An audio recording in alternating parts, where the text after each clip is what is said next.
All வணக்கம், welcome back to my channel. நம்ம இப்ப பார்க்க போறது 2023ல ரிலீஸ் ஆன பாயி அஜாயிப் அப்படின்ற ஒரு இந்தோனேஷியன் ஹாரர் மூவி. இது கரெக்டா ப்ரொனவுன்ஸ் பண்ணிருக்கேன்னு நினைக்கிறேன். அதாவது ஒரு மேஜிக்கல் பேபி இல்ல மிரக்கல் பேபி அப்படின்னு வச்சுக்கலாம் இந்த மூவிய. ஸோ இந்த ஹாரர் மூவியோட கதையை பத்தி பாக்குறதுக்கு முன்னாடி என்னோட சேனலை சப்ஸ்கிரைப் பண்ணலன்னா ப்ளீஸ் சப்ஸ்கிரைப் மை சேனல். அந்த பெல் ஐக்கனையும் கிளிக் பண்ணிக்கோங்க. இப்ப நம்ம நேரம் அந்த படத்தோட கதைக்குள்ள போயிடலாம்.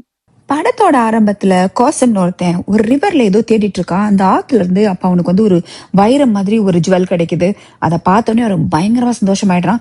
கடைசி எனக்கு கிடைச்சிருச்சு அப்படின்னு சொல்லிட்டு கத்துறான். அதுக்கப்புறம் தன்னோட ஒய்ஃப் லாரஸை வந்து கூப்பிட்டுட்டு ஒரு பெரிய வீட்டுக்கு போறான். அப்ப அவன் என்ன சொல்றான்னா, இனிமே நம்ம இந்த மாதிரி கஷ்டப்படவே தேவையில்லை. இவ்வளவு நாளா நம்மளை கேவலமா பார்த்த அந்த மக்களுக்கு முன்னாடி நம்ம ரொம்ப சந்தோஷமா பணக்காரங்களா வாழ போறோம். நம்மள அசிங்கமா பார்த்தவங்க எல்லாம் நம்ம கிட்ட கையை கட்டி நின்று நமக்கு ரெஸ்பெக்ட் கொடுக்க போறாங்க அப்படின்ற மாதிரி சொல்லிட்டு அந்த வீட்டுக்குள்ள அவங்க போறாங்க. இதுக்கப்புறம் இருட்டல வந்து ஒருத்தன் வந்து காட்டுக்குள்ள எதையோ தேடி போறான். விளக்கெல்லாம் வச்சு தேடிக்கிட்டே போறான். கையில ஒரு மேப் வேற வச்சிருக்கான். அதை தேடிட்டு ஒரு சமாதியை தேடி போய் பாக்குறான். கடைசியா அதுல ஆல்பர்ட் டொமினிக்னு எழுதியிருக்கும். அது வந்து அவனோட தாத்தா. அவன் என்ன பண்றான்னா, அந்த சமாதியை தோண்டி அதுக்குள்ள இருக்க மண்டை ஓட்டை எடுத்துட்டு போய் வீட்டுக்குள்ள வச்சு கோழி எல்லாம் கட் பண்ணி அதோட ரத்தத்தெல்லாம் புழிஞ்சு ஏதோ மந்திரங்கள்லாம் சொல்லி ஒரு பானைக்குள்ள இலையெல்லாம் போட்டு மந்திரத்தை சொல்லி மூடி வச்சுட்டு கொஞ்ச நேரம் கழிச்சு ஓபன் பண்ணி பாக்குறான். அது ஃபுல்லா அப்படியே பணமா மாறிடும். பயங்கரமா சந்தோஷமாயிட்டு எனக்கு பணம் வந்துருச்சு அப்படின்னு கத்திட்டு இருக்கும்போது இம்மீடியட்டா மறுபடியும் அது இலையா மாறிடும். உனக்கு பயங்கரமா வந்து எங்க போச்சு என்னோட பணம், எங்க போச்சு என்ன போச்சுன்னு கத்தும்போது அந்த மண்டையோட்ல இருந்து ஒரு சத்தம் கேக்குது. நீ எனக்கு வந்து லைஃபை நீ கொடுத்தினா உனக்கு தேவையான எல்லா பணத்தையும் நான் உனக்கு கொடுக்குறேன் அப்படின்ற மாதிரி அது சொல்லுது. இவன் உடனே சொல்றான், கண்டிப்பா உனக்கு நான் லைஃபை கொடுக்குறேன், கண்டிப்பா உனக்கு லைஃபை கொடுக்குறேன், எனக்கு பணத்தை நீ கொடுத்துரு அப்படின்ற மாதிரி சொல்றான். அதோட இப்ப படம் வந்து ஸ்டார்ட் ஆகுது. பாயி அஜாயிப். கோசிமோட ஒய்ஃப் வந்து பிரெக்னெண்டா இருக்கா. அப்போ வந்து அந்த ஊர்ல இருக்க மருத்துவச்சிக்கிட்ட போய் இவ காமிக்கும் போது அவங்க சொல்றாங்க, நீங்க ஏமா இவ்வளவு தூரம் நடந்து வந்தீங்க, நாங்களே வந்து உங்களை பாத்துருவோமே, உங்க ஹஸ்பண்டோட ஆளுங்க கிட்ட சொல்லிவிட்டா அப்படின்ற மாதிரி சொல்றாங்க. அப்ப அவ சொல்றா, இல்ல பரவாயில்ல, நான் எக்ஸசைஸ் மாதிரி நடந்து வந்துக்கிறேன் அப்படின்ற மாதிரி சொல்லிட்டு அவ கிளம்புறாங்க இருந்து. அது மட்டும் இல்லாம கோசிம் வந்து இந்த குழந்தைய ரொம்ப எக்ஸ்பெக்ட் பண்றான், பையனா இருக்கும்னு நினைக்கிறான் அப்படின்ற மாதிரிலாம் சொல்லிட்டு சந்தோஷமா அங்க இருந்து கிளம்பி வந்துட்டு இருக்கான். இங்க காமிக்கிறாங்க அந்த கோசிம் வந்து இப்போ ரொம்ப ரூத்லெஸ்ஸா மாறிட்டான், லேண்ட் லார்டா மாறிட்டான். அடுத்தவங்க கிட்ட இருந்து அடிச்சு அவங்களுடைய நிலத்தெல்லாம் எழுதி வாங்குற மாதிரி மாறிட்டான் அவன் சுத்தமா. இந்த பொண்ணு இப்ப காட்டு வழியா நடந்து வந்துட்டு இருக்கும்போது இந்த ஃபர்ஸ்ட் வந்து அந்த மந்திரவாதி வந்து இந்த பொண்ணை வந்து அட்டாக் பண்ணி அவளை வந்து அந்த ஆல்பர்ட் டொமினிக்கோட கிரேவ்ல வந்து போட்டுடுறான். அதுக்கப்புறம் அந்த கிரேவ்குள்ள அந்த பொண்ணு அப்படியே உள்ள போய் அந்த பேய் வந்து இந்த பொண்ணை வந்து பொசஸ் பண்ணிடுது. இதுக்கு நடுவுல இவ்வளவு லேட் ஆயிடுச்சுன்னு சொல்லிட்டு லரஸை தேடிக்கிட்டு அவளோட ஹஸ்பண்ட் காசிமும் அவளோட ஆளுங்களும் தேடுறாங்க. காட்டுக்குள்ள வந்து அந்த ஆல்பர்ட் டொமினிக்கோட சமாதி பக்கத்துல அந்த பொண்ணை கண்டுபிடிக்கிறாங்க. அந்த டைம்ல அங்க வர மருத்துவச்சி சொல்றாங்க, பனிக்கூட உடஞ்சிச்சு, உடனே கூட்டிட்டு போங்கன்னு சொல்றாங்க. வீட்டுக்கு கூட்டிட்டு வந்து அந்த பொண்ணுக்கு பிரசவம் பார்க்க ட்ரை பண்ணுவாங்க. அப்ப வந்து என்ன ஆகும்னா, அந்த குழந்தை வந்து லேயரோட அப்படியே பிறக்கும். உள்ள வந்து குழந்தை இருக்கும், மேல ஒரு லேயர் இருக்கும், பாக்குறதுக்கு கட்டி மாதிரி இருக்கும். இதை பார்த்தோன்னே அந்த மருத்துவச்சிக்கு ரொம்ப பயம் வந்துடும். அதை வந்து பக்கத்துல இருக்க அந்த ஹெல்ப்பா இருக்கக்கூடிய அந்த பொண்ணு கிட்ட கொடுத்து இதை வந்து தனியா அந்த பேக் ரூம்ல போய் வச்சுட்டு ஹாட் வாட்டர் கொண்டு வா அப்படின்னு சொல்லிட்டு லாரஸை ட்ரீட் பண்றதுக்கு அவங்க ட்ரை பண்ணுவாங்க. இதுக்கு முன்னாடியே சொல்லியிருப்பாங்க கிரகணம் வரப்போகுது, ஸோ அதனால வந்து குழந்தைங்களும் பெரியவங்களும் வராதிங்க பெண்கள் எல்லாம் வெளியில அப்படின்ற மாதிரி சொல்லியிருப்பாங்க. இந்த பாட்டியும் அதே சொல்லி அனுப்பிவிடும், இன்னைக்கு கிரகணம், அதனால அந்த குழந்தையோட முகத்துல எதுவும் படாத மாதிரி பாத்துக்கோன்னு சொல்லிட்டு முகத்தை வந்து துணி போட்டு மூடி அந்த பொண்ணு கிட்ட கொடுத்து விட்டுருக்கும். அந்த பொண்ணு வந்து அந்த கட்டியா இருக்கிறத அப்படியே வச்சுட்டு மற்ற வேலையை பண்ணிக்கிட்டு இருக்கும்போது பார்த்தா திடீர்னு அந்த கட்டி அப்படியே வெடிச்சு வெளியில வந்து ஏதோ ஒரு குழந்தை சத்தம் கேட்கும். இந்த பொண்ணு திரும்பி பார்க்கும்போது அங்க ஒரு சின்ன குழந்தை அழுதுகிட்டு இருக்க மாதிரி தெரியும், பேபி. அதை போய் தூக்குனா பேபியோட உடம்பு இருக்கும், ஃபேஸ் மட்டும் அந்த ஆல்பர்ட் டொமினிக் அந்த பேயோட ஃபேஸ் இருக்கும். அதுக்கப்புறம் அந்த பொண்ணை வந்து அதை அட்டாக் பண்ணிடுது, கொலை பண்ணிடுது. இந்த சத்தம் கேட்டு கோசேம் உள்ள ஓடியாரான். பார்த்தா அந்த பொண்ணு இறந்து போயிருக்கதை பார்த்தோன்னே பயங்கரமா டென்ஷன் ஆயிடும் அவனுக்கு. அந்த பாட்டியும் அதை பார்த்து பயந்து போயிடும். அப்ப அவன் என்ன சொல்லுவான்னா, என்னோட ஒய்ஃப்க்கு இது எதுவும் தெரியக்கூடாது அப்படின்னு சொல்லிட்டு அங்கிருந்து அந்த பாடியை டிஸ்போஸ் பண்ணிடுவான். அதுக்கப்புறமா வயல்வெளியில வந்து அந்த குழந்தையோட சத்தம் கேட்கும். இவன் வேகமா போய் என்னோட பேபின்னு சொல்லி அந்த பேபியை தூக்கிட்டு வந்து லாரஸ் கையில வந்து கொடுக்குறான். அந்த பொண்ணு ரொம்ப சந்தோஷமா பார்த்துட்டு, நமக்கு பையன் பிறந்திருக்கு, என்ன பேர் வைக்கலாம் அப்படின்னு ஹார்டின்னு பேர் வைப்போம் அப்படின்ற மாதிரி சொல்றான். இந்த சைடு அந்த டார்மன்ற மந்திரவாதி வந்து என்ன சொல்றான்னா, தாத்தா நான் உனக்கு வந்து நீ கேட்ட மாதிரி உயிரை வந்து கொடுத்துட்டேன், எனக்கு இந்த பணத்தை வந்து திருப்பி கொடுத்துரு அப்படின்ற மாதிரி கேட்கறான்.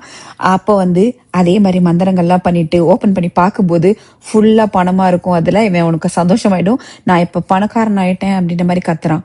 இதுக்கப்புறம் 7 வருஷம் கழிச்சு நடக்கிறத நமக்கு காமிக்கிறாங்க. 7 வருஷம் கழிச்சு இந்த பையன் பெரிய பையன் ஆயிடுறான். அவனுக்கு வந்து அந்த ஃபோர் ஸ்கின் கட் பண்ற அந்த ஃபங்க்ஷன் வந்து நடக்குது. ஸோ அப்போ வந்து அவனை தூக்கிட்டு வராங்க. ரொம்ப பெரிய பணக்காரன் இல்லையா, அவனை நல்லா அப்படியே எல்லாம் மேல தாளம்லாம் வைக்கிற மாதிரி வச்சு கூட்டிட்டு வராங்க. வரவல்ல அந்த ஒரு இடத்துல வந்து தங்களோட ஸ்கில்ஸ் எல்லாம் காமிச்சு வர ஒரு என்டர்டைன்மெண்ட் பண்ணிட்டு இருக்காங்க. இந்த ஷார்ப் நைஃப்ல வச்சு இந்த ஸ்கின்னை கட் பண்ற மாதிரி பண்றது, இந்த மாதிரி சில விஷயங்கள்லாம் பண்ணிட்டு இருப்பாங்க. அப்ப அந்த மந்திரவாதி பக்கத்துல வந்து நின்று அவன் கையில இருக்க எதையோ ஒன்று அப்படி தேய்ச்ச உடனே அந்த பையன் வந்து மறுபடியும் பொசஸ் ஆகுற மாதிரி ஆகி அவங்கள பார்த்தோன்னே பாவம் அந்த ஸ்கில்ஸ் காமிச்சிட்டு இருந்த திறமையெல்லாம் காமிச்சிட்டு இருந்த எல்லாரோட கையை அவங்க அப்படியே மாத்தி மாத்தி கட் பண்ணிக்கிறாங்க. அங்க ஃபுல்லா ஒரே கலேபரம் ஆயிடுது. எல்லாரும் தப்பிச்சு ஓடிடுறாங்க. இந்த ஃபங்க்ஷனுக்கு வந்து ஒரு ஆள் வர்றாங்க. வந்த உடனே கோசம் கேட்குறான், நான் உன்னை இங்கே எதிர்பார்க்கவே இல்லையே அப்படின்ற மாதிரி சொன்னோடனே அவன் சொல்றான், நம்ம 2 பேரும் காம்படிட்டர்ஸ் தான், பட் இதாவது எப்பவுமே இந்த மாதிரி சேர்ந்து இருக்கிறது நல்லது தானே அப்படின்ற மாதிரி அவன் பேசுறான். அப்ப கோசம் என்ன சொல்றான்னா, நான் சொல்றதை நீ கேட்டிருந்தா இவ்வளவு பிரச்சனையே வந்திருக்காது அப்படின்ற மாதிரி அவன் சொல்றான்.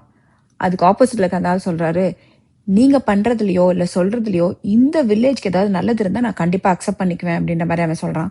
அதுக்கு கோசம் சொல்றான், நான் வந்து இங்கேயே பிறந்து இங்கேயே வளர்ந்துவேன், நான் எது பண்ணாலும் இந்த வில்லேஜுக்கு நல்லதுதான் அப்படின்ற மாதிரி கொஞ்சம் கோவமா பேசுறான். அப்புறம் அப்படி இப்படியே கொஞ்சம் சமாதானப்படுத்தி கூட்டிட்டு போயிடுறாங்க. இந்த பையன் வந்து வரான். வந்தவனே அந்த ஸ்கின் கட் பண்றதுக்கு எல்லாரும் ரெடி ஆகுறாங்க. அப்ப கத்தி எடுத்தோடனே அந்த கத்தி வந்து அப்படி பெண்ட் ஆயிரும். உடனே அந்த கட் பண்ண வந்தவர் சொல்றாரு, என்னோட கத்தி பெண்ட் ஆயிடுச்சு, சாரி, என்னால அதை பண்ண முடியாதுன்னு சொன்னே அங்க இருக்கவங்க எல்லாம் கிண்டல் பண்ணி சிரிக்கிறாங்க. கொஞ்ச நேரத்துல சைட்ல வந்து அல்லாவை பத்தின அந்த சாங் ஓட ஆரம்பிச்சோடனே அவனால அதை கேட்க முடியாது. காதை மூடிட்டு பயங்கரமா கத்திக்கிட்டே வேகமா ரூம்குள்ள போய் அடைச்சுக்கிறான். இவங்க எல்லாத்துக்கும் ஒண்ணுமே புரியாது, ஏன் இவன் இப்படி கத்துறான்னு தெரியலையே அப்படின்ற மாதிரி சொல்றாங்க. இப்ப இந்த கோசிம்க்கு வந்து பயங்கரமா டென்ஷன் ஆயிடும். இங்க இருக்கவங்க எல்லாரையும் வெளியில போக சொல்லு, கெஸ்ட் எல்லாம் அப்படின்ற மாதிரி சொல்லிட்டு அந்த பையனோட ரூம்ல போய் அவனை சமாதானப்படுத்துறதுக்கு வந்து ட்ரை பண்றான். பட் ஆனா அந்த மருத்துவச்சிக்கு வந்து எப்பவுமே ஒரு இது இருந்துகிட்டே இருக்கும், சம்திங் ராங் இந்த பையன்கிட்ட அப்படின்ட்டு. அவங்க கிட்ட பேச ட்ரை பண்ணும்போது அவன் மறுபடியும் சொல்லுவான், இதை பத்தி நீ பேசக்கூடாது, இதோட வாய மூடிடு அப்படின்ற மாதிரி சொல்லுவான். அந்த லேடி வந்து சொல்ல, எனக்கு கொஞ்சம் பணம் தேவைப்படுதுன்னே பணத்தை கொடுத்துட்டு, இதுக்கப்புறம் நீ பேசாத, நீ உயிரோட இருக்கணும்னா வாயை அப்படியே மூடிடு அப்படின்ற மாதிரி சொல்லிட்டு அந்த லேடியை ஆஃப் பண்ணி அனுப்பி விட்டுடுறான். அந்த குட்டி பையனை எல்லாரும் வந்து புள்ளி பண்ண ஆரம்பிக்கிறாங்க, கூட இருக்க பசங்க எல்லாம். அப்ப வந்து அந்த பையனை காப்பாத்துறது யாருன்னா, அந்த கோசிமோட ஆப்போனண்டா இருக்கக்கூடிய சோலே அப்படின்ற இன்னொரு லேண்ட்லார்டோட பொண்ணு ரீனின்ற பொண்ணு தான் அவனை காப்பாத்துது. ஸோ அவங்க 2 பேரும் ஃப்ரெண்ட்ஸா மாறுறாங்க இந்த இன்சிடென்ட்டுக்கு அப்புறமா. இங்க டார்மன் வந்து அவங்க வீட்டுல உட்காந்து பேசிட்டு இருக்காங்க மத்த ஆளுங்களோட. அப்ப என்ன சொல்றாங்கன்னா, நார்த் சைட்ல இருக்கக்கூடிய அந்த ரிச்சுவல் சைட்டை க்ளோஸ் பண்ணிட்டாங்க வில்லேஜர்ஸ் அப்படின்னு சொல்றான்.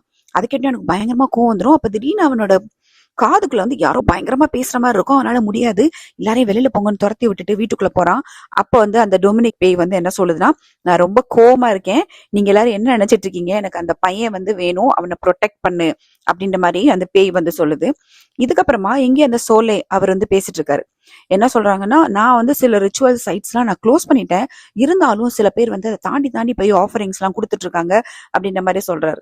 அப்ப இன்னொருத்தன் என்ன சொல்றான்னா, கரெக்ட் தான், இந்த டார்மன் மாதிரி சில ஆளுங்க இருக்க வரைக்கும் சீக்கிரமா வந்து பணக்காரன் ஆகணும் அப்படின்றதுக்காக இந்த மாதிரி விஷயங்கள் எல்லாம் பண்ணிட்டு இருக்காங்க அப்படின்றத பேசுறாங்க.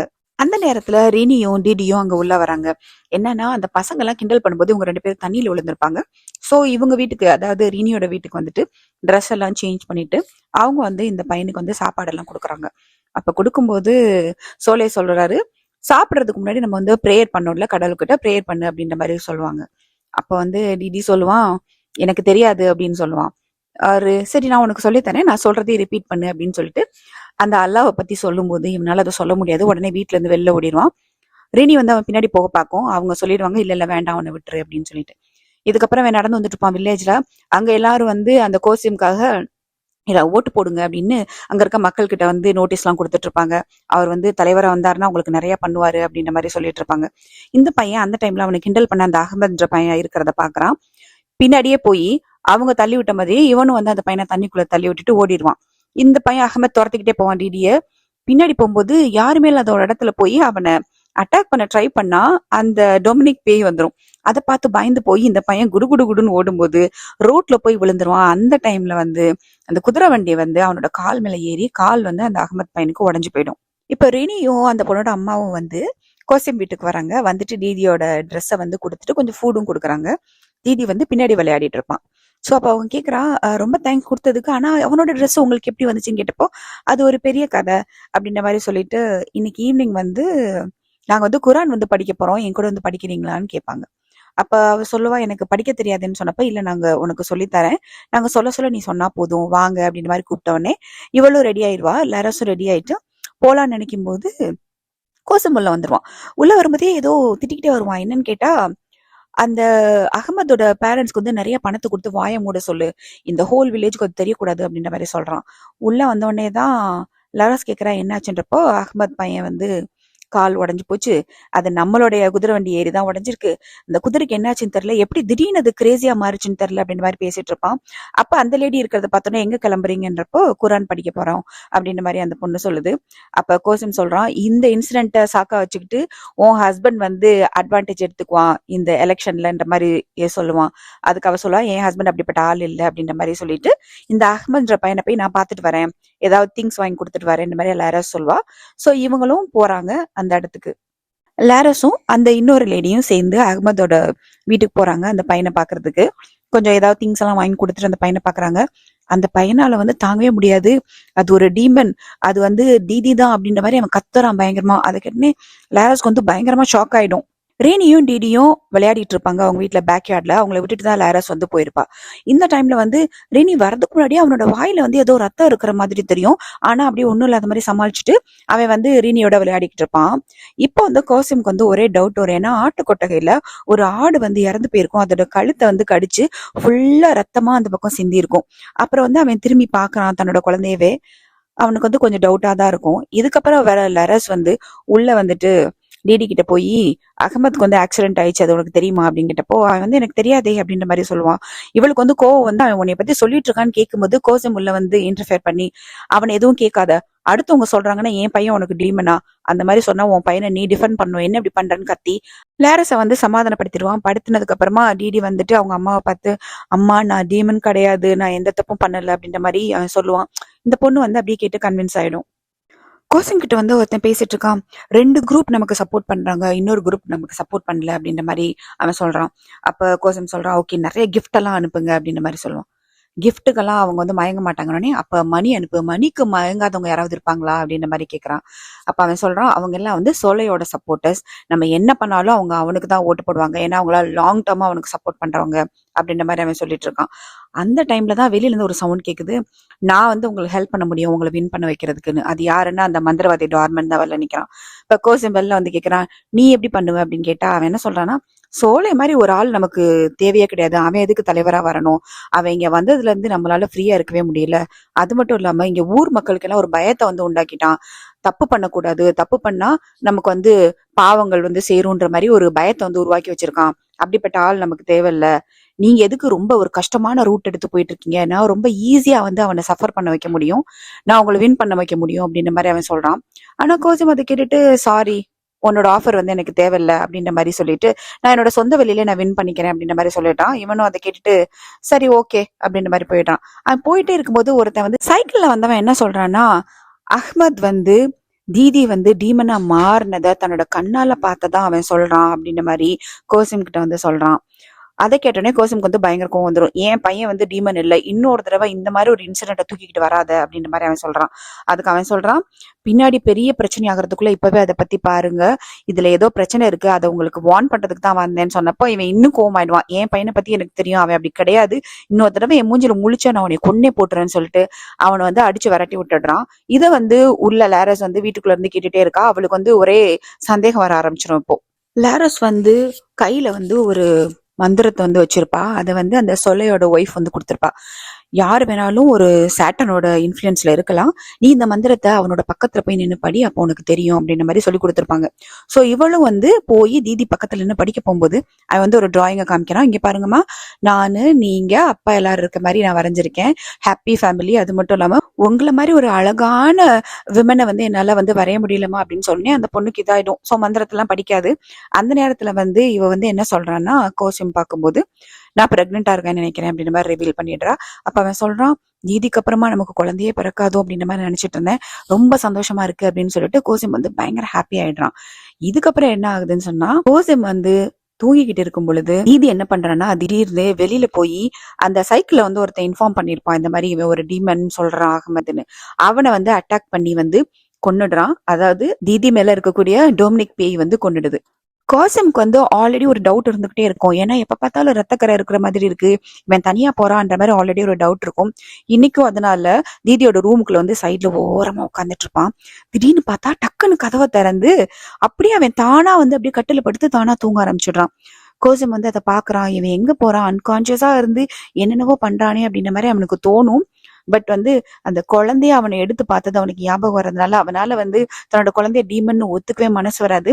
பயங்கரமா அழுதுட்டு தன்னோட குழந்தைய கட்டி பிடிச்சிட்டு அப்படியே கட்டில அவன் வந்து படுத்துடுறான். கோசமும் சோலையும் வந்து அவங்க பிரச்சாரம் பண்ணிட்டு இருக்காங்க அவங்க அவங்களுடைய மக்களுக்காக. அவன் வந்து ஆனா கோசம் என்ன பண்ணுவான்னா நிறைய கிஃப்ட்ஸ் எல்லாம் கொடுத்துட்டு இருக்கான்.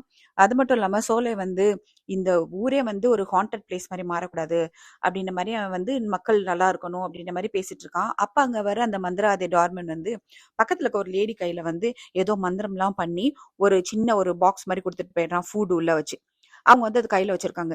கொஞ்ச நேரம் கழிச்சு பார்த்தா அவங்க பிரச்சாரம் பண்ணும்போது ரீனியும் தீதியும் வந்து பயங்கர ஃப்ரெண்ட்ஸா இருக்காங்க. அவங்க 2 பேரும் பேசிக்கிறாங்க. யாரோட அப்பா ஜெயிச்சாலும் நம்ம ஃப்ரெண்ட்ஸாவே இருக்கணும் அப்படின்ற மாதிரி பேசுறாங்க. ரீனி வந்து கேக்குறான், உனக்கு வந்து ஒரு தம்பியோ தங்கச்சியோ பிறக்க போதில்ல, நீ ரொம்ப சந்தோஷமா இருக்கியான்னு கேட்கும்போது அவனுக்கு பயங்கர கோவம் வந்துடும். ஏன்னா ஆல்ரெடி அந்த நியூஸ் கேட்டதுல இருந்து இந்த டீமனுக்கு வந்து பயங்கர கோவத்துல இருக்கும். சோ வீட்டுக்குள்ள போய் அவங்க அம்மா வந்து பயமுறுத்துற மாதிரி எல்லாத்தையும் அவன் பண்ணுவான். பட் எதுவும் நடக்காது அந்த இடத்துல. இதுக்கப்புறம் என்ன ஆகும்னா வீட்டுக்கு வர சொல்ல வந்து வில்லேஜ் கேதரிங்ஸ்லாம் நடந்தா நமக்கு நிறைய ஃபுட் இருக்கும், இந்த ஃபுட்டை சாப்பிடலாம்னு சொல்லிட்டு ஓபன் பண்ணி சாப்பிட போவாங்க. அதுக்கு முன்னாடி ப்ரேயர் பண்ணுவாங்க. ப்ரேயர் பண்ணி முடிச்சோடனே அங்க கூட இருக்க ஒருத்தவருக்கு அந்த ஃபுட்டை பார்த்தோன்னே சந்தேகம் வந்துடும். வந்தோடனே கொஞ்சம் மந்திரம்லாம் ஓதி பார்த்தா அது வந்து இது கிடையாது, அவனுக்கு யாரோ பிளாக் மேஜிக் பண்ணி அதை வச்சிருக்காங்கன்னு வந்து அவருக்கு தெரிஞ்சிடுது. டார்மனுக்கு அது வந்து அஃபெக்ட் ஆகுது. அப்போ வந்து பயந்து போய் வந்து சோலையோட ஒய்ஃப் வந்து கேட்குறான், இது வந்து கோசம் பண்ணியிருப்பானா அப்படின்னு கேட்டப்போ சோலை வந்து அப்படிலாம் ஒண்ணும் இல்லை அப்படின்ற மாதிரி அவன் சொல்லிடுறான். அது மட்டும் இல்லாம ஆப்போசிட்ல இருக்கிற என்ன சொல்றாருன்னா, இப்ப வந்து எலெக்ஷன் பக்கத்துல வருது, நீ ரொம்ப ஜாக்கிரதையா இருக்கணும், உன்னை ஹார்ம் பண்றதுக்கு என்ன வேணாலும் பண்ணுவாங்கன்னு சொல்லிட்டு எச்சரிச்சுட்டு அவர் அங்க இருந்து கிளம்பிடுறாரு. இங்க வந்து இந்த டார்மன் வந்து சோலையோட பிக்சரை வச்சு மந்திரம் எல்லாம் ஊதிட்டு இருக்கான், சூனியம் பண்ண ட்ரை பண்றான், அவனை கொலை பண்றதுக்கு ட்ரை பண்ணிட்டு இருக்கான். அப்போ வந்து தீதி என்ன பண்றான்னா அவன் கிளம்பி ரீனியோட வீட்டுக்கு வந்துடுறான். ரீனிக்கு சத்தம் கிட்ட வெளில வந்து பார்க்கும்போது தீதி வந்து வெளில நின்று அவங்க அம்மா அப்பாவை வந்து பார்த்துட்டே இருக்க மாதிரி அவளுக்கு தெரியுது. கொஞ்ச நேரத்துல அப்படியே அந்த டொமினிக் பேயா வந்து அவன் மாறிடுறான். இவ வந்து பக்கத்துல போய் அவனை தொட்டோடனே அவன் திரும்பி பார்க்கறான். பார்த்தோன்னே அந்த மறுபடியும் சின்ன பையனா மாறிடுறான். அப்படியே கொஞ்சம் கொஞ்சமா திருப்பி சொல்லி எனக்கு வந்துட்டு குடுகுடுன்னு அந்த வீட்டை விட்டு அவன் ஓடி போயிடுறான். இதை பார்த்தோன்னே ரீனிக்கு வந்து பயங்கர ஷாக்கா இருக்கும். அடுத்த நாள் வந்து கேக்குறாங்க, நீ பாத்தியா தீதின்னு சொல்லிட்டு சோலை வந்து கேட்பாரு. அப்ப அவ சொல்றான், ஆனா அது தீதி இல்ல, அவன் வந்து மாறிட்டான். அவனோட முகம் வந்து எப்படி இருந்துச்சுன்னா ஒரு வயசானவரா, பால் ஹெட்டடா, ஒரு லாங் கிரே ஹேர் இருந்துச்சு அப்படின்ற மாதிரி அந்த பொண்ணு சொன்ன உடனே கூட இருந்தவருக்கு தெரிஞ்சிச்சு இது ஆல்பர்ட் டொமினிக் தான் அப்படின்னு. ஆல்பர்ட் டொமினிக்க பத்தி இப்ப சொல்ல ஆரம்பிக்கிறாங்க. அவன் வந்து ஒரு போர்த்துகீசியரோட அந்த பரம்பரையில இருந்து வந்தவன். அவனுடைய கொள்ளு தாத்தாக்கு வந்து அங்க நிறைய வந்து சொத்து இருந்ததுனால அதை வந்து இவன் பார்த்துட்டு இருக்கான். சோ அப்ப ரொம்பவும் அவனுக்கு பவர் இருந்ததுனால அங்க இருக்க எல்லாரையும் டார்ச்சர் பண்ண ஆரம்பிச்சான். அது மட்டும் இல்லாம அங்க இருக்க லேடிஸ் எல்லாம் அபியூஸ் பண்ணான். அது மட்டும் இல்லாம மங்கியோட பிரெயினே அவன் சாப்பிட்டான் அப்படின்ற மாதிரி அவங்க வந்து சொல்றாங்க. இத வந்து பாத்துக்கிட்டே இருந்த வில்லேஜஸ் ஒரு நாள் இதுக்கு மேல தாங்க முடியாது அப்படின்னு சொல்லிட்டு அவனோட வீட்டை எரிச்சு அவனுக்கு வந்து அவன் பண்ண கொடுமையை விட ரொம்ப கொடூரமான ஒரு தண்டனை கொடுக்குறாங்க. அவனோட கை காலு எல்லாத்துலயும் வந்து கயிறை கட்டி 4 பக்கம் குதிரையை விட்டு இழுத்துடுறாங்க. அவன் அப்படி அவனோட கை கால்கள்லாம் பிஞ்சா வந்து இறந்து போயிடுறான். சோ இதுக்கப்புறமா என்ன ஆகுதுன்னா இவனுடைய வழித்தோன்றலா இருந்தா மட்டும்தான் இந்த மாதிரி ஒரு விஷயத்த பண்ண முடியும். ஏன்னா ஒரு மீடியமா யூஸ் பண்ணி ஆல்பர்ட் டொமினிக்க வச்சு இந்த விஷயங்கள்லாம் பண்ண முடியும்னா அது வந்து அவனுடைய சந்ததியா இருந்தாதான் மட்டும் முடியும் அப்படின்ற மாதிரி சொல்றான். இப்ப இந்த டொமினிக் வந்து வெளியில வந்ததுக்கு காரணம் டார்மனா தான் இருக்கும் அப்படின்ற மாதிரி சொல்றான். எப்படி சொல்ற அப்படின்னு கேட்டா அவர் சொல்றாரு, நானும் அந்த டார்மனும் ஒரே டீச்சர் கிட்ட தான் படிச்சோம். ஆனா அவன் அவனுடைய அந்த பவர் எல்லாம் வந்து ஒரு தப்பான வழிக்கு யூஸ் பண்ண ஆரம்பிச்சான். அது மட்டும் இல்லாம எப்ப வந்து அவன் ஆல்பர்ட் டொமினிக்கோட வழியில வந்தவன் தெரிஞ்சிச்சோ அப்ப இருந்து அவன் வந்து இந்த மாதிரி பைத்தியமா சுத்திட்டு இருக்கான். ஏன்னா ஒரு ஸ்பெகுலேஷன் என்ன இருக்குன்னா ஆல்பர்ட் டொமினிக் வந்து அபியூஸ் பண்ண ஒரு லேடி தான் வந்து டார்மனுடைய பாட்டி அப்படின்ற மாதிரி வந்து இருந்திருக்கும். சோ அதை வந்து தெரிஞ்சுக்கிட்டாவன் வந்து இப்ப ஆல்பர்ட் டொமினிக்க வந்து உயிர் பெற வச்சுட்டு அவனுடைய பவர் வந்து அபியூஸ் பண்ணிட்டு இருக்கான். இப்ப வந்து சொல்லி கேட்கிறாரு, அப்ப நீ இந்த கிராமத்துக்கு நீ வந்தது ரிலீஜனை வந்து ஸ்ப்ரெட் பண்றதுக்கோ எஜுகேட் பண்றதுக்காகவோ இல்லையா அப்படின்னு கேட்டப்போ இல்ல, டார்மனை ஸ்டாப் பண்றதுக்காக தான் நான் இங்க வந்திருக்கேன் அப்படின்ற மாதிரி அவர் சொல்றாரு. தீதி வந்து சீக்கிரமே ஸ்கூல்ல இருந்து வந்துருவான். லாரஸ் வந்து கேட்பா, ஏன் இவ்வளவு சீக்கிரம் வந்துட்டேன்னா, உன்னை ப்ரொடெக்ட் பண்றதுக்கு தாமா வந்தேன், நீ இன்னொரு குழந்தைய வந்து பெத்துக்கிறது வந்து ஒருத்தருக்கு பிடிக்கவே இல்லை அப்படின்ற மாதிரி சொல்லுவான். யாரு அப்படின்னு கேட்டா இல்ல அதெல்லாம் சொல்ல மாட்டேன், தெரிஞ்சா ரொம்ப டேஞ்சரஸ் அப்படின்னு சொல்லிட்டு சைக்கிள் எடுத்துட்டு அங்க ஒரு கிணறு இருக்கும் அவங்களோட பேக் யார்ட்ல, அதை சுத்தி சுத்தி ஓட்டிகிட்டே இருப்பான். லாரஸ் வந்து சொல்வா, இதுக்கு மேல வந்து இந்த மாதிரி ஓட்டாத, நீ உள்ள விழுந்துருவ, ஜாக்கிரதையா இருன்னு சொல்லிக்கிட்டே இருப்பா. ஆனா அவன் கேட்க மாட்டான், சுத்தி சுத்தி சைக்கிள் ஓட்டிட்டே இருப்பான். இங்க வந்து கோசம் வந்து வெயிட் பண்றான். அப்ப அந்த ஆல்ரெடி போன 2 பேர் திரும்பி வராங்க. என்ன சொல்றாங்கன்னா, ஒரு குரூப் வந்து ஓட்டு போட மாட்டேன்னு சொல்லியிருந்தாங்க இல்லையா, அவங்களோட ஹெட் வந்து ஒருத்தன் வந்து, நீங்க இவ்வளவு பணம் கொடுங்க, கொடுத்தீங்கன்னா அவங்க எல்லாம் ஓட்டு போட வைக்கிறேன்னு சொல்லிட்டான் அப்படின்ற மாதிரி சொன்னோன்னே இவனுக்கு ஒரே சந்தோஷமாயிடும். கோசம்க்கு என்ன சொல்றேன்னா, நான் தான் சொன்னேன்ல, பணம் செய்யாத வேலையை யாராலையும் பண்ண முடியாதுன்னு சொல்லிட்டு எவ்வளவு பணம் வேணாலும் வாங்கிக்கோங்கன்னு அவங்களை அனுப்பி விட்டுருவான்.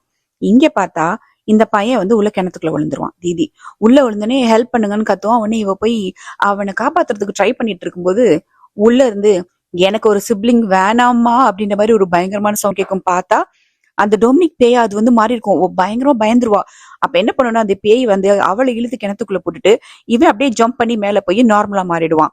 உள்ள அவ வந்து பயங்கரமா கத்திட்டு இருப்பா ஹெல்ப் பண்ண சொல்லி. டக்குன்னு பார்த்தா அந்த கிணறு அப்படியே ஃபுல்லா இருட்டாயிடும். கொஞ்ச நேரம் ஆனதுக்கு அப்புறம் என்ன ஆகும்னா, லாரஸ் வந்து மந்திரங்கள் சொல்ல ஆரம்பிச்சிருவா. ஏன்னா அவ படிக்க ஆரம்பிச்சிட்டா இல்லையா, அந்த சோலையோட ஒய்ஃப் கூட போய் அந்த குரானுடைய அந்த மந்திரங்கள்லாம் சொல்ல ஆரம்பிக்கும் போது அப்படியே அந்த இருட்டா இருக்குது அப்படியே வெளிச்சமா மாறிடும். பிளஸ் அந்த பையனுக்கு அதை கேட்டவொடனே அவனால தாங்க முடியாது. வாய மூடு அப்படின்ற மாதிரி அவன் கத்திக்கிட்டு இருப்பான் காதை மூடிக்கிட்டு. அப்போ வந்து அது காசம்க்கு வந்து கேட்டோடனே வேகமா வந்து என்ன ஆச்சு அப்படின்னு சொல்லிட்டு இவன் வந்து பார்க்கும்போது அவனோட கண்ணு அப்படியே வந்து ஒயிட்டா மாறத பாக்குறான். டக்குன்னு எந்திரிச்சு ஓடிடுறான். அப்புறமா தான் அவன் எட்டி பார்க்கும்போது கிணத்துக்குள்ள அப்படியே மிதந்துட்டு இருப்பா. லாரஸ் வந்து பார்த்தோன்னே அப்புறம் குதிச்சு அவளை காப்பாத்தி படுக்க வச்சிருப்பாங்க. அப்ப சொலையோட ஒய்ஃப் தான் வந்து அவளை வந்து பார்த்துட்டு சொல்லுவா, நல்ல வேலை, கடவுளுக்கு நன்றி, குழந்தைக்கு எதுவும் ஆகலை அப்படின்ற மாதிரி அவ சொல்லிடுறா. அப்ப வந்து லாரஸ் வந்து கூப்பிட்டு சொல்றா, நம்ம பையன்தான் என்னை வந்து உள்ள இழுத்து போட்டான், அது கண்டிப்பா நம்ம பையன் கிடையாது. தன்னோட சொந்த அம்மாவுக்கு யாராவது இப்படி பண்ணுவாங்களா? இந்த மாதிரி நடக்கிறதுக்கு காரணம் நம்ம பண்ண தப்பா இருந்தா அதை நம்ம சரி பண்ணியே ஆகணும் அப்படின்ற மாதிரி அவ வந்து சொல்றா. அப்ப கோசியம் வந்து சரி ஏதாவது பண்ணலாம் அப்படின்ற மாதிரி சொல்லிடுறான். இந்த முதல் பிரசவம் பார்த்து அந்த மருத்துவச்சி கூப்பிட்டு சொல்லி கோசிம் வந்து சொல்லியிருப்பான். சோ அப்ப வந்து அவளை கூப்பிட போயிருப்பாங்க. அப்ப அந்த லேடி சொல்லும், தீதியோட சீக்கிரட் எவ்வளவு நாள் வச்சிருந்து நான் நிறைய பிளாக்மெயில் பண்ணி பணம் வாங்கினேன். இப்ப அகமதோட கால் உடஞ்சதுக்கு அப்புறம் என்னால அதை பண்ண முடியல அப்படின்ற மாதிரி சொல்லிட்டு இருக்கும். சரி உன்னைய கூப்பிடுறாங்க, வா போலான்னு 2 பேரும் போகும்போது வழக்கம் போல சைக்கிள் வந்து ஓடாது. அந்த இருட்டான காட்டுக்குள்ள வரும்போது கூட வந்தவனை கொன்னுடும். அதுக்கப்புறம் அந்த பாட்டியையும் வந்து அது கொலை பண்ணிடுது. கொலை பண்ணதுக்கு அப்புறம் அவன் அப்படியே அந்த ரத்தக்கரையோட தீதி வந்து அந்த வில்லேஜ்குள்ள நடந்து போயிட்டு இருப்பான். அதை பார்த்த மக்கள் எல்லாம் டீமன் வந்துருச்சுன்னு பயந்து போய் வேகமா ஒரு மணி மாதிரி இருக்கும், அதை தட்ட ஆரம்பிச்சுடுறாங்க. வில்லேஜஸ் எல்லாம் ஓடி வர ஆரம்பிக்கிறாங்க. இங்க டார்மன் வந்து இப்ப என்ன பண்றான்னா, இன்னும் பவர்ஃபுல்லான ஒரு மந்திரம் போட்டு சோலையோட பிக்சரை வச்சு அந்த இதெல்லாம் பண்றான், சூனியம் எல்லாம் பண்றான். பண்ணும்போது அந்த பேப்பர் வந்து இப்ப எரிஞ்சிருது. எரிஞ்சதுக்கு அப்புறம் இங்க வந்து காமிக்கிறாங்க, சோலை வந்து அவனோட வீட்டுல இருந்து வெளியில வரான். ரீனி கிட்ட சொல்றான், நீ வந்து கதவையோ ஜன்னலை எதையும் திறக்கக்கூடாது, லாக் பண்ணிக்கோ, அப்பா வெளியில போயிட்டு வரேன்னு சொல்லிட்டு கதவு பூட்ட சொல்லிட்டு அவன் வெளியில போறான். ஆனா இந்த பொண்ணுக்கு வந்து ஒரே டவுட் இருக்கும். சரி நம்ம பாக்கலாம்னு சொல்லிட்டு கதவை திறக்க பார்த்தா வெளியில வந்து லாக் போட்டிருப்பாரு அவரு. சோ அதனால இந்த பொண்ணால கதவை திறக்க முடியாது. அந்த நேரத்தை எதிர்த்தாப்புல தீதி வந்து நிக்கிறான். பார்த்தனே வந்து என்ன நீ இங்க வந்திருக்க அப்படின்னு மாதிரி பாத்துட்டே இருப்பா. இத வந்து அந்த கதவு ஓட்டையில பார்த்ததுக்கு அப்புறம் இந்த பொண்ணு கத்தூரி நீ உள்ள அந்த அப்பா அது திதி இல்ல விட்டுடுங்க போயிடுங்கன்னு கத்தும். கதவையும் திறக்க முடியாது, அவனுக்கு கேட்கவும் கேட்காது. டக்குன்னு வந்து தீதி வந்து மயங்கிருவான். உடனே இவன் தூக்கிக்கிட்டு போற மாதிரி இருக்கும். கொஞ்ச நேரத்துல பார்த்தா அப்படியே வந்து அந்த கிழவனா மாறிடுவான், அந்த பேயா வந்து மாறிடுவான் தீதி. டக்குன்னு ஒரு கீழே போட்டுருவாரு. இதை பார்த்துட்டு இருக்க ரீனி உள்ள இருந்து மந்திரங்கள் வந்து சொல்றா. சொன்ன உடனே கதவு ஓப்பன் ஆயிடும். ஓப்பன் உடனே ஓடி போய் வந்து தீதி கையை பிடிச்சிட்டு, நீ வந்து விட்டுரு, எங்க அப்பாவை விட்டுரு அப்படின்ற மாதிரி அவ கத்துறா. டக்குன்னு வந்து அவன் வந்து கொஞ்சம் அந்த இது வந்து கம்மி ஆயிடும், அந்த அக்ரெசிவ்னஸ் அவனுக்கு. அப்ப அவருங்க அப்பா சொல்லுவாரு, அது உன்னோட ஃப்ரெண்டு தீதி இல்ல, அது வந்து ஒரு டீமன், விட்டுருன்னு சொன்னப்ப இல்ல அது என்னோட ஃப்ரெண்டு தான் சொல்லிட்டு அந்த பொண்ணு அவளோட கையை பிடிக்க பிடிக்க அவன் வந்து அந்த பேயா இருந்து நார்மல் பையனா வந்து மாறிடுறான். மாறி டக்குன்னு மயக்கம் போட்டு விழுந்துடுறான். அதுக்கப்புறம் அவனை தூக்கிட்டு நேர வந்து கோசம் வீட்டுக்கு போறாங்க. அங்கதான் ரீனியோட அம்மாவும் அங்க இருக்கிறாங்க. இவன் வந்து கேட்பான் என்னாச்சுன்னு கேட்டப்போ, இப்போ வந்து அவன் மயங்கி இருக்கான், வேற ஒரு பிரச்சனையும் இல்லை அப்படின்ற மாதிரி சொல்றாங்க. இதுக்கு நடுவுல வந்து அந்த யாசான்றவர் அத எஜுகேட் பண்ண வந்தாரு இல்லையா, ரிலீஜியனை, அவரோட பேரே யாசான்றதே இப்பதான் வந்து தெரிய ஆரம்பிக்குது எனக்கு. சோ அந்த யாசான்றவர் இங்க வராரு. அதுக்கு முன்னாடி இந்த யாசா வந்து டார்மன் ஆல்ரெடி பார்க்க போய் நீ இதெல்லாம் ஸ்டாப் பண்ணு அப்படின்னு சொல்லிட்டு அவன் கூட வந்து ஃபைட் பண்ண ஆரம்பிக்கிறாரு. அவன் சொல்றான், இவரோட தாத்தாவுக்கு அவனோட பிளட் ஃபிளஷ் இதெல்லாம் ரொம்ப பிடிக்கும்னு சொல்லிட்டு இவனை கொலை பண்றதுக்கு வந்து அவன் ட்ரை பண்ணிட்டு இருக்கான். சோ ஒரு வழி அங்க இருந்து தப்பிச்சு அவர் இங்க யாசா வந்து இங்க வந்துடுறாரு கோசம் வீட்டுக்கு. கோசம் வீட்டுக்கு வந்தோடனே அவர் என்ன சொல்றாருன்னா, தீதி வந்து இன்னமும் வந்து டீமனோட பிடியில தான் இருக்கான், உள்ளதான் இருக்கு, நம்ம வந்து எக்ஸர்சைசம் பண்ணணும் அப்படின்ற மாதிரி அவர் சொல்லிடுறாரு. உள்ள கூட்டிட்டு போய் எக்ஸர்சைஸ் பண்ண ட்ரை பண்றாங்க. அதை பண்ணிட்டே இருக்கும்போது அந்த பேய் வந்துருது, வந்துட்டு நான் தான் உன்னுடைய பையன் அப்படின்ற மாதிரி லாரஸ் கிட்ட சொல்லுது. பிளஸ் காசிம் கிட்ட உன்னோட ப்ராமிஸ ஒழுங்கா நீ காப்பாத்து அப்படின்ற மாதிரி சொல்லுது. அந்த பேய் அந்த பையனை போட்டு படாத பாடுபடுத்துது. அவங்க ரொம்ப ட்ரை பண்றாங்க அந்த பையனை கண்ட்ரோல் பண்றதுக்கு. இதுக்கு நடுவுல அந்த டார்மனை அந்த டொமினிக் பேய் கொலை பண்ணிடும். அவன் கத்துவான், டே நான் உன்னோட பேரனே இல்ல, தயவு செஞ்சு நீ விட்டுரு அப்படின்னு சொல்லிட்டு ஓடுவான். பட் இது அவனை கொலை பண்ணிடும். இதுக்கப்புறமா இங்க இந்த பையனை ஒரு வழியா எல்லாத்தையும் பண்ணி அவனை காப்பாத்திடுறாங்க. அவன் நார்மல் ஆயிடுறான். அப்ப அந்த யாசான்றவர் கிளம்புறதுக்கு முன்னாடி சொல்றாரு, தேங்க்யூ சொல்றான் காசிம். அப்ப அவர் சொல்லுவாரு, தேங்க்யூ எனக்கு சொல்லாதீங்க. எப்பவுமே பணம் உங்களோட ஃபேமிலியோட சேஃப்டியை நிர்ணயிக்காது. நீங்க செய்யற நல்ல செயல்கள், உங்களோட மாரல்ஸ், இதுதான் கடவுளை சந்தோஷப்படுத்தும்.